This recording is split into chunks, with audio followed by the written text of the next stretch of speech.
Welcome back to my channel. எல்லோரும் எப்படி இருக்கீங்க? எல்லோரும் நல்லா இருக்கீங்கன்னு நம்புகிறேன். போன வீடியோவில் நம்ம கிளாஸ் 11 and 12 ஸ்டூடெண்ட் எப்படி நீட்டையும் போர்டையும் மேனேஜ் பண்ணலாம், அவங்களுக்கான டைம் டேபிள் எப்படி க்ரியேட் பண்ணிக்கலாங்கிறத பற்றி பார்த்தோம். இந்த வீடியோவில் ட்ராப்பர்ஸ் அண்ட் பார்ஷியல் ட்ராப்பர்ஸ் எப்படி அவங்களுக்கான டைம் டேபிள் க்ரியேட் பண்ணிக்கிறதுங்கிறத பற்றி தான் பார்க்க போகிறோம்.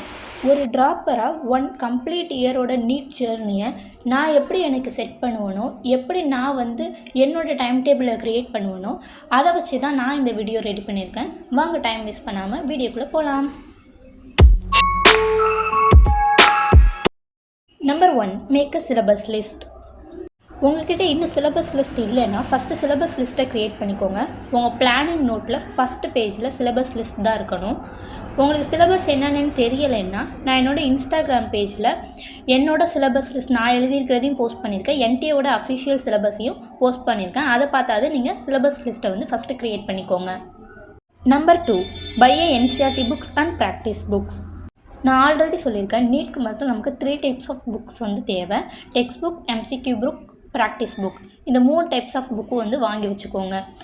டெக்ஸ்ட் புக்கு நமக்கு என்சிஆர்டி தான், என்சிஆர்டி மட்டும்தான். என்சிஆர்டிலே இப்போ ஓல்டு எடிஷன் வாங்கணுமா நியூ எடிஷன் வாங்கணுமா நிறைய பேருக்கு டவுட்ஸ் இருக்குது. நான் சொல்கிறத வச்சு நீங்கள் எந்த எடிஷன் வாங்கணுங்கிறத முடிவு பண்ணிக்கோங்க. ஓல்டு என்சிஆர்டி புக்ஸில் சில போர்ஷன்ஸ் டெலீட்டடாக இருக்குது அண்ட் அதை நீங்கள் இக்னோர் பண்ணிவிட்டு படிக்க வேண்டியதாக இருக்கும். நியூ என்சிஆர்டி புக்ஸில் கொஞ்சம் பேஜஸ் இல்லாமல் இருக்குது. நமக்கு நீட்குள்ள சிலபஸில் கொஞ்சம் பேஜஸ் ஃபிசிக்ஸ்லேயும் பயோலேயும் இல்லாமல் இருக்குது. அண்ட் நீங்கள் அந்த பேஜஸை மட்டும் ஜெராக்ஸ் போட வேண்டியதாக இருக்கும். எந்த புக்ஸ் வேணாலும் வாங்கிக்கோங்க. ஆனால் இப்போதைக்கு மார்க்கெட்டில் என்சிஆர்டி நியூ எடிஷன் அவைலபிளாக இருக்குது. ஓல்டு எடிஷன் வாங்கணுன்னா நீங்கள் கொஞ்சம் சர்ச் பண்ணி தேடி வாங்குற மாதிரி இருக்கும். And practice and PYQ books நீங்கள் எது வேணாலும் வாங்கிக்கோங்க. ஏதாவது ஒரு செட் வாங்கி வச்சுக்கோங்க. நிறைய புக்ஸ் வாங்கி அடுக்கி வைக்காதீங்க. எம்சிக்யூ புக்ஸில் ஒரு செட்டும் பிஒய்க்யூ புக்கில் ஒரு செட்டும், அது எந்த கம்பெனியாக வேணாலும் இருக்கலாம். இல்லை ஆல்ரெடி நீங்கள் ஏதாச்சும் ஒரு கம்பெனி புக்ஸ் வச்சுருக்கீங்கன்னா அதுவே போதும். புதுசாக இது நல்லா இருக்குமா அது நல்லா இருக்குமான்னா தேடி சர்ச் பண்ணி வாங்காதீங்க. நீங்கள் ஆல்ரெடி வச்சுருக்கீங்க. இப்போ எம்டிஜி நான் ஆல்ரெடி வச்சுருக்கேன், புதுசாக வேறு ஏதாவது வாங்கணுமான்னு கேட்டால் வேறு எதுவுமே வாங்காதீங்க. அந்த ஒரு செட் ஆஃப் புக்கே எனாஃப் தான். ஸோ பிஒய்க்யூ அண்ட் எம்சிக்யூஸ்க்கு ஏதாவது ஒரு செட் ஆஃப் புக் வாங்கிக்கோங்க. அது எந்த கம்பெனியாக வேணாலும் இருக்கலாம். எம்டிஜியாக இருக்கலாம், திக்ஷா, ஆஸ்வால், இல்லை நீங்கள் ஏதாவது ஒரு கோச்சிங் சென்டர் மெட்டீரியல் வச்சுருக்கீங்கன்னா கூட அது கூட எனாஃப் தான்.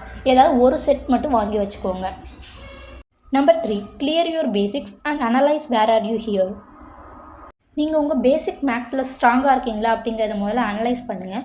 உங்களோட பேசிக்ஸில் நீங்கள் ஸ்ட்ராங்காக இருந்தீங்கன்னா தான் ஃபிசிக்ஸ் உங்களுக்கு ஈஸியாக இருக்கும். ஃபிசிக்ஸ் நிறைய பேருக்கு டஃப்பாக இருக்கிறதுக்கான காரணமே பேசிக்ஸில் அவங்க ஸ்ட்ராங்காக இல்லாதது தான். ஸோ நீங்கள் ஃபஸ்ட்டு பேசிக்ஸில் ஸ்ட்ராங் ஆகிக்கோங்க. And analyse your self.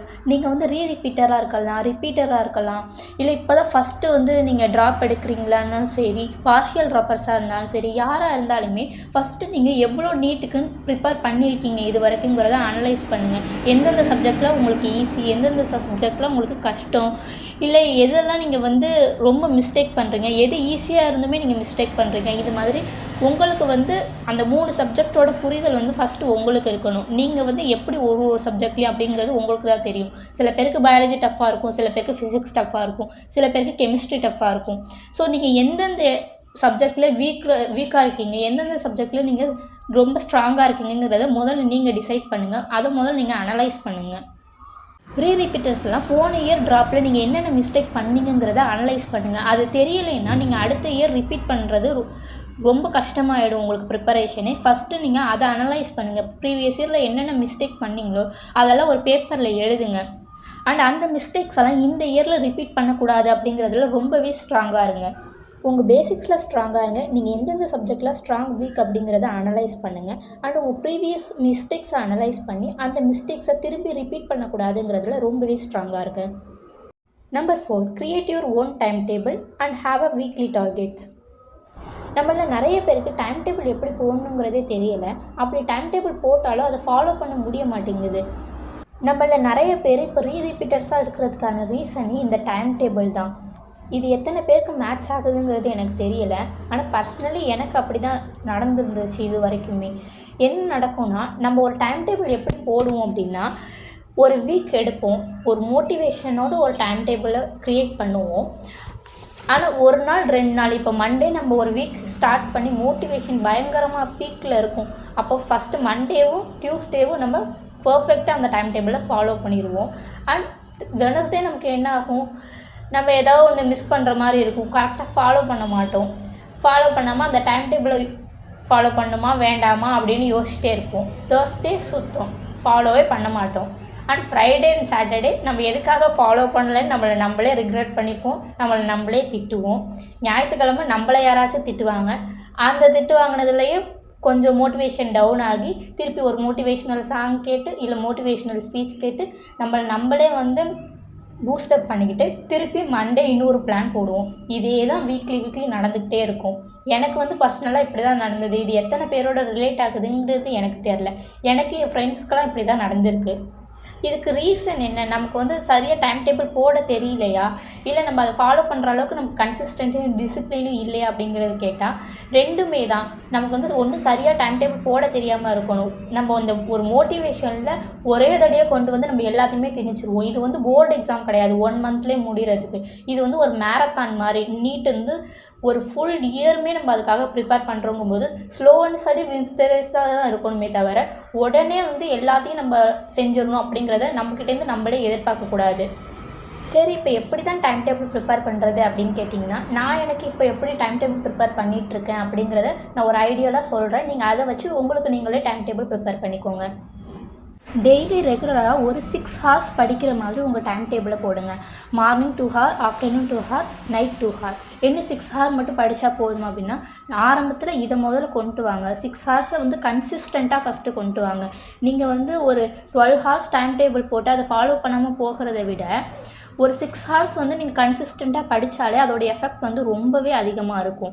இப்போ நமக்கு வந்து ஃபுல்லாகவே வந்து ஒரு காம்பவுண்ட் எஃபெக்ட் தான். நம்ம ஒவ்வொரு நாளும் என்ன பண்ணுறோம் அப்படிங்கிறத ஒரு ரிசல்ட்டாக வந்து நிற்குமே தவிர நம்ம ஒரே ஒரு நாள் என்ன பண்ணுறோம் அப்படிங்கிறது வந்து இங்கே பெரிய மேட்ரே கிடையாது. பார்ஷியல் ட்ராப்பர்ஸ் எல்லாம் எனக்கு அவ்வளோ டைம் கிடைக்காது அப்படின்னு நினச்சிங்கன்னா, நீங்கள் உங்கள் காலேஜ் ஒர்க்ஸ் எல்லாத்தையுமே காலேஜ்லேயே கம்ப்ளீட் பண்ண ட்ரை பண்ணுங்கள். ஏன்னா நம்ம எக்ஸாம் செம்மு டயத்தில் தானே நம்ம காலேஜுக்குள்ளதுக்கெல்லாம் படிப்போம். மற்ற டைமில் ஃபன் பண்ண தான் செய்வோம் எப்படியுமே. ஸோ உங்களுக்கு காலேஜ் ஒர்க்ஸ் இருந்தாலுமே அதை நீங்கள் எல்லாத்தையுமே காலேஜ்லேயே முடிச்சிருங்க. வீட்டில் வந்து நீங்கள் ஃபுல் அண்ட் ஃபுல் நீட்க்கு மட்டும்தான் ப்ரிப்பேர் பண்ணணும். ஆனால் உங்களோட ஹாலிடேஸை யூஸ் பண்ணுங்கள். சாட்டர்டே சண்டே எப்படி லீவ் கிடைக்கும், எப்படி கொஞ்ச நாள் நம்மளே காலேஜுக்கு லீவ் போட்டுருவோம். அந்த மாதிரி ஹாலிடேஸ் எல்லாம் நீங்கள் வந்து உங்களோட ப்ராக்டிஸ் டயத்துக்கு அண்ட் ரிவைஸ் பண்ணுறதுக்கு நிறையா டெஸ்ட் எழுதி பார்க்குறதுக்குலாம் நீங்கள் யூஸ் பண்ணுங்கள். அண்ட் டெய்லி கன்சிஸ்டண்ட்டாக 4 to 5 ஹார்ஸாவது படிக்கிறதுக்கு ட்ரை பண்ணுங்கள். அப்போனா தான் நீட் கிளியர் பண்ண முடியும். ஃபுல் டைம் நீட் ப்ரிப்பேர் பண்ணுறவங்க எல்லாம் ஒரு 6 ஹார்ஸ்லேருந்து உங்கள் டைம் டேபிளை ஸ்டார்ட் பண்ணுங்கள். அது நீங்கள் டிசம்பர் எண்டுக்குள்ளே சிலபஸை கம்ப்ளீட் பண்ணுறதுக்காட்டியுமே ஒரு 12 ஹார்ஸில் வந்து நிற்கும். அது எப்படின்னா ஒவ்வொரு மந்த்து நீங்கள் 1 ஹார் வந்து இன்க்ரீஸ் பண்ணிகிட்டே வாங்க. இப்போ நீங்கள் ஜூனில் வந்து 6 ஹார்ஸ் ஸ்டார்ட் பண்ணுறீங்கன்னா ஜூலையில் 7 ஹார்ஸ், ஆகஸ்ட்டில் 8 ஹார்ஸ் அப்படியே நீங்கள் கொண்டு வந்தீங்கன்னா கூட டிசம்பருக்குள்ளே நீங்கள் ஒரு 12 ஹார்ஸ் வந்து படிக்கிற மாதிரி உங்களோட கெப்பாசிட்டியை வந்து நீங்கள் கொண்டு வந்துக்கலாம். அது உங்களுக்கு ஒரு பெரிய பேர்டனாகவும் தெரியாது. ஏன்னா நீங்கள் ஒரே தடவை இன்க்ரீஸ் பண்ணல, எதுவுமே கொஞ்சம் கொஞ்சமாக தான் இன்க்ரீஸ் பண்ண போகிறோம். அப்படிங்கும்போது ஃபஸ்ட்டு ஒரு 6 ஹார்ஸ்லேருந்து ஸ்டார்ட் பண்ணுங்கள். அதுவும் இல்லாமல் நீங்கள் ஒரே டைமில் தூங்கி ஒரே டைமில் எந்திரிக்கிறதுக்கு பழகுங்க. உங்களோட அந்த 2 ஹார்ஸ் வந்து டெய்லியுமே கன்சிஸ்டண்ட்டாக ஒரே டைமில் இருக்கிற மாதிரி பார்த்துக்கோங்க. இப்போ ஒரு நாளைக்கு நீங்கள் காலையில் ஒரு 6 to 8 படிக்கிறீங்கன்னா அதே தான் நீங்கள் அந்த மந்த் ஃபுல்லாகவே 6 to 8 படிக்கணும் அப்படிங்கிற மாதிரி உங்கள் மைண்டில் வச்சுக்கோங்க. ஆனால் ஒரே டைமில் தூங்கி ஒரே டைமில் எந்திரிங்க. நிறைய பேர் டிசம்பருக்குள்ளே சிலபஸ் கம்ப்ளீட் பண்ணுறதுக்கு ஒரு பிளான் மாதிரி கேட்டிருந்தீங்க. நான் ஒரு ஐடியலாக ஒரு பிளான் சொல்கிறேன். அதுக்கேற்ற மாதிரி உங்களுக்கு நீங்களே வந்து சேஞ்ச் பண்ணி எழுதிக்கோங்க. ஃபஸ்ட்டு வந்து பேசிக்ஸில் ஸ்ட்ராங்காக இருக்க சொன்னேன்ல, இந்த மே மந்த் ஃபுல்லாக நீங்கள் பேசிக்ஸில் ஸ்ட்ராங் ஆகிறதுக்கு எடுத்துக்கோங்க. அப்புறம் ஜூன்லேருந்து டிசம்பருக்குள்ளே 7 மந்த்ஸ் இருக்கும். நீங்கள் ஒரு வீக்கில் 3 லெசன் வச்சாலும், ஃபிசிக்ஸில் 1, கெமிஸ்ட்ரியில் 1, பயோவில் 1ன்னு 3 லெசன் வச்சாலுமே 7 மந்த்ஸ்க்குள்ளே நீங்கள் என்டையர் சிலபஸையுமே கம்ப்ளீட் பண்ணிடலாம். அதுக்கப்புறம் நீங்கள் ரிவிஷனில் உங்களோட கான்சன்ட்ரேஷன் பண்ணலாம். அடுத்து 4 மந்த்ஸ் ஃபுல்லாக இருக்கும், நீங்கள் ரிவிஷன் சூப்பராக பண்ணிடலாம். ஸோ ஒரு வீக்கில் ஒரு 3 லெசன் படிக்கிறது அப்படிங்கிறது வந்து ஒரு பெரிய விஷயம் கிடையாது அப்படின்னு நினைக்கிறேன். அது மாதிரி உங்களோட டைம் டேபிளை செட் பண்ணிக்கோங்க. இப்போ நீங்கள் படிக்கிறதையே நல்லா படித்து லெசன் வைஸ் டெஸ்ட் எல்லாமே எழுதி பார்த்துக்கோங்க. ஏன்னா இப்போ நீங்கள் நல்லா கிளியராக படித்தாதான், நல்ல லெசன் வைஸ் டெஸ்ட்டெல்லாம் எழுதி பார்த்தா தான் நம்ம ஜனவரியிலேருந்து ரிவிஷன் பண்ணுறதுக்கும் சரி, மார்க் டெஸ்ட் எழுதுறதுக்கும் சரி அது ரொம்ப ஹெல்ப்ஃபுல்லாக இருக்கும். ஸோ இப்போவே படிக்கிறது எல்லாத்தையுமே நல்லா படித்து வச்சுக்கோங்க. வீக்லி டார்கெட் செட் பண்ணிக்கோங்க. எந்திரிக்கிற டைமும் தூங்குகிற டைமும் ஒரே டைமாக இருக்கிற மாதிரி பார்த்துக்கோங்க. ஸ்டடி ஹார்ஸ் 6 ஹார்ஸ்லேருந்து படிக்க ஸ்டார்ட் பண்ணுங்கள். மந்த்லி 1 ஹார் வந்து இன்க்ரீஸ் பண்ணிக்கோங்க. அண்ட் கன்சிஸ்டண்ட்டாக இதை ஃபாலோ பண்ணுங்கள். Number 5. Give equal importance to physics, chemistry and biology. ஸ்டார்டிங்கில் இருந்தே ஃபிசிக்ஸ், கெமிஸ்ட்ரி, பயோ மூணுத்துக்குமே வந்து ஈக்குவல் இம்பார்ட்டன்ஸ் கொடுத்து படிக்க ஸ்டார்ட் பண்ணுங்கள். ஃபஸ்ட்டு ஒரு சப்ஜெக்ட் முடிச்சுட்டு அடுத்து ஒரு சப்ஜெக்ட் அப்படி படிக்க வேண்டாம். நானே வந்து ஏற்கனவே ஒரு வீடியோவில் வந்து ஃபஸ்ட்டு பயோ முடிச்சுட்டு ஃபிசிக்ஸ், கெமிஸ்ட்ரி போகலான்னு நினைக்கிறேன் அப்படின்னு சொல்லியிருந்தேன். ஆனால் அது அப்படி பண்ணுறது தப்புன்னு நிறைய பேர் என்கிட்ட சொல்லியிருந்தாங்க. நிறைய பேர் கமெண்ட்டும் பண்ணியிருந்தாங்க. நிறைய சீனியர்ஸோட சஜஷன் கேட்டப்பையும் அவங்களும் ஃபிசிக்ஸ், கெமிஸ்ட்ரி, பயோ மூணுத்துக்குமே வந்து ஈக்குவல் இம்பார்ட்டன்ஸ் கொடுத்து படிக்கணும்னு தான் சொன்னாங்க. அதே மாதிரி கிளாஸ் 11 அண்ட் கிளாஸ் 12 ரெண்டுத்துக்குமே ஈக்குவல் இம்பார்ட்டன்ஸ் கொடுத்து படிங்க. ஏன்னா ரெண்டுத்துலையுமே வந்து 50% வந்து கொஷின்ஸ் வருது. அப்படிங்கும்போது ஃபஸ்ட்டு 12th முடிச்சிட்றேன், பயோ 11th வந்து அப்புறமா நான் பார்த்துக்கிறேன் அப்படிங்கிற மாதிரிலாம் படிக்க வேண்டாம். ரெண்டுத்துக்குமே ஈக்குவல் இம்பார்ட்டன்ட் கொடுத்து படிங்க. அண்ட் கிளாஸ் 11 உள்ள ஒரு சில கான்செப்ட் நமக்கு புரிஞ்சாதான் கிளாஸ் 12மே வந்து நம்ம படிக்க முடியும். அதில் இருக்கிற பேசிக்ஸ் தான் இதில் வந்து நமக்கு கிளாஸ் 12ல் வந்து வரும். ஸோ கிளாஸ் 11 அண்ட் கிளாஸ் 12லையும் ஈக்குவல் இம்பார்ட்டன்ட் கொடுத்து படிங்க. ஃபிசிக்ஸ், கெமிஸ்ட்ரி, பயாலஜி 3 சப்ஜெக்ட்டுக்கும் ஈக்குவல் இம்பார்ட்டன்ஸ் கொடுத்து படிங்க. Number 6. Practice more questions and analyze your mistakes. படிச்சுக்கிட்டே இருந்தால் மட்டும் பார்த்தாது. ஒவ்வொரு டாபிக்ஸ் முடித்தோடனையும் ஒவ்வொரு லெசன்ஸ் முடித்தோடனையும் அந்த டாபிக்ஸ் அண்ட் லெசன்ஸ்க்கு உள்ள கொஷின்ஸ் எடுத்து வச்சு ப்ராக்டிஸ் பண்ணுங்கள். ப்ராக்டிஸ் பண்ணி முடிச்சுட்டு என்னென்ன மிஸ்டேக்ஸ் பண்ணியிருக்கீங்க அப்படிங்கிறத அனலைஸ் பண்ணுங்கள். லெசன் வைஸ் டெஸ்ட்டெல்லாம் எழுதும்போது அந்த லெசன்ஸில் உள்ள என்னென்ன மிஸ்டேக்ஸ் பண்ணியிருக்கீங்களோ அதை எல்லாத்தையும் அனலைஸ் பண்ணி எரர் நோட் மாதிரி போட்டு வைங்க. அதெல்லாம் அந்த லெசனை நீங்கள் திருப்பி ஒரு தடவை ரிவைஸ் பண்ணும்போது ரொம்பவே யூஸ்ஃபுல்லாக இருக்கும். ஒரு வீக்கில் 3 லெசன் படிக்கிறீங்கன்னா அந்த வீக்கோட எண்டில் இந்த 3 லெசனுமே சாப்டர் வைஸ் டெஸ்ட் எழுதி பாருங்கள். அண்ட் இப்படியே பண்ணிட்டு வரும்போது டிசம்பருக்கு அடுத்து ஜனவரிலேருந்து ரிவைஸ் பண்ண ஸ்டார்ட் பண்ணும்போது நமக்கு வந்து mock test and unit wise test எல்லாம் எழுதுறதுக்கு ரொம்பவே அது ஹெல்ப்ஃபுல்லாக இருக்கும். Number 7. Take breaks. நான் முன்னாடியே சொன்ன மாதிரி இது 1 மாதத்துலேயே 2 மாதத்துலேயே முடிகிற எக்ஸாம் கிடையாது. ஒரு கம்ப்ளீட் இயரே நம்ம இதுக்காக ஸ்பெண்ட் பண்ணுறோம். அப்படி இருக்கும்போது நம்ம இடையில கொஞ்சம் பிரேக் எடுத்துக்க வேண்டியது ரொம்பவே முக்கியம். நீங்கள் மண்டேலேருந்து சண்டே வரைக்கும் ஒரு வீக்லி டார்கெட் ஃபிக்ஸ் பண்ணுறீங்கன்னா அந்த டார்கெட்டை மேக்ஸிமம் சண்டே ஆஃப்டர்நூனுக்குள்ளே கம்ப்ளீட் பண்ண பாருங்கள். ஒரு ஃபுல் வீக் டார்கெட்டை நீங்கள் முடிச்சதுக்கப்புறம் ஹாஃப் டே வந்து பிரேக் எடுத்துக்கோங்க. அந்த பிரேக்கில் உங்களுக்கு பிடிச்சதை சாப்பிட்டுட்டு நல்லா ரெஸ்ட் எடுங்க. அது இன்னும் உங்களை அடுத்த வீக் ஃபுல்லாக ஒர்க் பண்ணுறதுக்கு ரொம்பவே ஹெல்ப் பண்ணும். ஸோ படிக்கிறது எவ்வளோ முக்கியமோ நமக்கான ரிலாக்ஸேஷன் டைம் கொடுக்குறதும் அவ்வளோ முக்கியம். So take some breaks. Number 8. How to handle hard times. எல்லா நேரமுமே நம்மளோட மைண்ட் செட்டும் சரி மோட்டிவேஷனும் சரி ஒரே லெவலில் இருக்காது. ஒரு நாள் ரொம்ப நல்ல மோட்டிவேஷனில் இருப்போம், அன்றைக்கி நல்லா படித்து முடிச்சிடுவோம். இன்னொரு நாள் யாராவது ஏதாவது சொல்லிட்டாலோ இல்லை நம்ம ஃப்ரெண்ட்ஸ்கிட்ட யார்ட்டையாவது பேசிட்டாலோ அவங்க வந்து நான் காலேஜில் அப்படி படிக்கிறேன் இப்படி படிக்கிறேன்னு சொல்லிட்டாலோ நம்ம தான் இப்படி உட்காந்துட்ருக்கோமா, நம்ம தான் 1 இயர் வேஸ்ட் பண்ணுறோமா அப்படின்னு நமக்கே நம்ம மேலே டவுட் வரும். ஏதாவது ரிலேட்டிவ்ஸ் பேசிட்டாலோ இல்லை நம்மளோட பேரண்ட்ஸே சில டைம் வந்து நம்மளை ஏதாவது ஹார்ஷாக பேசிட்டாங்கனாலோ நீ இன்னும் இப்படியே உட்காந்துருக்கி அப்படின்னு சொன்னாங்கனாலுமே நமக்கு வந்து மோட்டிவேஷன் கம்மியான மாதிரி ஃபீல் ஆகும். ஒரே ஒரு விஷயத்தை மட்டும் நீங்கள் எப்போயுமே மைண்டில் வச்சுக்கோங்க, எதுவுமே இங்கே வந்து பர்மனெண்ட் கிடையாது. நம்ம பர்மனெண்ட்டாக இப்படியே உட்காந்துட்ருக்க போகிறதும் கிடையாது. நம்ம வந்து நம்மளோட ட்ரீம்க்காக ஒர்க் பண்ணிகிட்ருக்கோம். 1 இயர் நம்ம அதுக்காக ஸ்பெண்ட் பண்ணி ஒர்க் பண்ணிகிட்ருக்கோம். எவ்வளோ பேருக்கு இந்த ஒரு தைரியம் வரும்னு கூட தெரியாது. உங்களோட ஃப்ரெண்ட்ஸ் எல்லாம் காலேஜில் ஜாலியாக இருக்காங்களா, அவங்க எல்லாருமே வந்து அவங்களுக்குன்னு தனியாக ஒரு ட்ரீம் இருக்கும், அவங்க அதை நோக்கி போயிட்டுருக்காங்க. இது உங்களோட ட்ரீம், நீங்கள் இதுக்கான டிசிஷன் எடுத்திருக்கீங்க.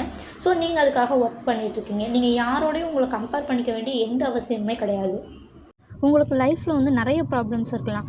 ஒரு நாள் படிக்கும்போது ரொம்ப உங்களுக்கு டவுனாக ஃபீல் ஆகுதா, கொஞ்சம் நீங்கள் நிறுத்தி யோசிச்சு பாருங்கள். உங்களுக்கு இப்போ இருக்கிற இந்த ப்ராப்ளம் இன்றைக்கி மட்டுமா இருக்குது? இந்த 1 வருஷம் மட்டும் நீங்கள் படிக்காமல் இல்லை யோசிச்சுட்டே இருந்தால் அந்த ப்ராப்ளம்லாம் சரியாகுமா? அப்படி சரியாகும்னா ஓகே. ஆனால் எந்த ப்ராப்ளமே அப்படி இருக்க போகிறது கிடையாது. இந்த ப்ராப்ளம் நீங்கள் போன டைம் ரிப்பீட் பண்ணும்போது இருந்திருக்கும். அடுத்த டைம் நீங்கள் படித்தாலும் சரி படிக்கலைனாலும் சரி இந்த ப்ராப்ளம்ஸ் இருந்துக்கிட்டே தான் இருக்கும். இந்த ப்ராப்ளம் முடிஞ்சால் இன்னொரு ப்ராப்ளம் வரதான் செய்யும். ஸோ இங்கே வந்து ப்ராப்ளம்ஸ் வந்து அப்படியே நிரந்தரமாக கான்ஸ்டண்ட்டாக இருக்க போகிற ஒரு விஷயமே கிடையாது. நம்ம லைஃப்பில் அடுத்து என்ன செய்கிறோம், அடுத்து எங்கே போக ட்ரை பண்ணுறோம், அதை நோக்கி நம்மளோட கவனத்தை செலுத்திட்டு போயிட்டே இருக்கணும். இங்கே பேசுகிறவங்க பேசிக்கிட்டே தான் இருப்பாங்க. அதெல்லாம் கேட்டுட்டு உட்காந்துருந்தோம்னா நம்மளால் அடுத்த ஒரு லெவலுக்கு போகவே முடியாது. ஸோ உங்களோட கோலில் ஃபோக்கஸ் பண்ணுங்கள். நீங்கள் பாட்டுக்கு படிச்சுக்கிட்டே இருங்க. உங்கள் எஃபெக்ட்டுக்கு ஏற்ற ஒரு ரிசல்ட் கண்டிப்பாக கிடைக்கும்னு நம்புங்க. இது உங்களோட ஜேர்னி. 1 இயர் ரிஸ்க் எடுத்து நீங்கள் இதுக்காக ஸ்பெண்ட் பண்ணியிருக்கீங்க. அப்படிங்கிறப்ப இந்த ஜேர்னி முடிஞ்சு நீங்கள் 1 இயர் கழித்து திரும்பி பார்க்கும்போது நீங்கள் நமக்கு பிடிச்சது எல்லாத்தையுமே நம்ம பண்ணியிருக்கோம் அப்படிங்கிற ஒரு சாட்டிஸ்ஃபேக்ஷன் உங்கள் மைண்டில் இருக்கணும். எக்ஸாம்ஸோட ரிசல்ட் எப்படி இருந்தாலுமே நம்ம கரெக்டாக நம்மளோட ஒர்க்கை பார்த்துருக்கோம் அப்படிங்கிற அந்த சாட்டிஸ்ஃபேக்ஷன் இருந்தாலே போதும். நம்ம மேலே நமக்கே ஒரு கான்ஃபிடென்ட் அண்ட் ஒரு ப்ரௌட் வரும்.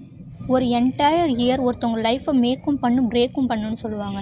நீங்கள் உங்கள் லைஃப்பை எப்படி மேக் பண்ண போகிறீங்கன்னு நீங்கள் தான் டிசைட் பண்ணணும். Number 9, take care of yourself. நான் இது வரைக்கும் சொன்ன எல்லா விஷயமுமே கரெக்டாக இருந்தாலும் நம்ம ஹெல்த் நல்லா இருந்தால் மட்டும்தான் நம்மளால் நல்லா படிக்க முடியும். ஸோ மென்டல் அண்ட் ஃபிசிக்கல் ஹெல்த்தில் கான்சென்ட்ரேட் பண்ணுங்கள். மெடிடேஷன் பண்ணுங்கள், ஒர்க் அவுட் பண்ணுங்கள், நல்ல ஹெல்த்தியான ஃபுட்ஸாக சாப்பிடுங்க. முடிஞ்ச அளவுக்கு ஜங்க் ஃபுட்ஸ் எல்லாத்தையுமே அவாய்ட் பண்ணுங்கள். Last but never the least, never forget one thing in your entire journey. All the trouble you are going through right now, know tomorrow it's going to be worth it. எனக்கு ரிலேட்டான எல்லாத்தையும் வச்சு தான் நான் இந்த video ready பண்ணேன். இந்த video கொஞ்சம் லாங் தான், பட் ஐ ஹோப் இந்த வீடியோ உங்களுக்கு ரொம்பவே ஹெல்ப்ஃபுல்லாக இருக்கும் அப்படின்னு நினைக்கிறேன். இந்த வீடியோ உங்களுக்கு ஹெல்ப்ஃபுல்லாக இருந்துச்சுன்னா மறக்காமல் இந்த வீடியோக்கு ஒரு லைக் பண்ணிவிட்டு நம்ம சேனலையும் சப்ஸ்கிரைப் பண்ணிக்கோங்க. அண்ட் இந்த வீடியோ எப்படி இருந்துச்சுன்னு கமெண்ட் பண்ணுங்கள். அண்ட் அடுத்தடுத்து study vlog, study with me மாதிரி லைவ் செஷன்ஸ் எல்லாமே நம்ம சேனலில் கண்டக்ட் பண்ணலான்னு இருக்கேன். ஸோ நம்ம சேனலை மறக்காமல் சப்ஸ்கிரைப் பண்ணி வச்சுக்கோங்க. இது வரைக்கும் உங்கள் ப்ரிப்பரேஷனை ஸ்டார்ட் பண்ணலைனாலும் இனிமேல் ஸ்டார்ட் பண்ணுங்கள். All the best for your exams. நான் உங்களை அடுத்த வீடியோவில் மீட் பண்ணுறேன். பாய்.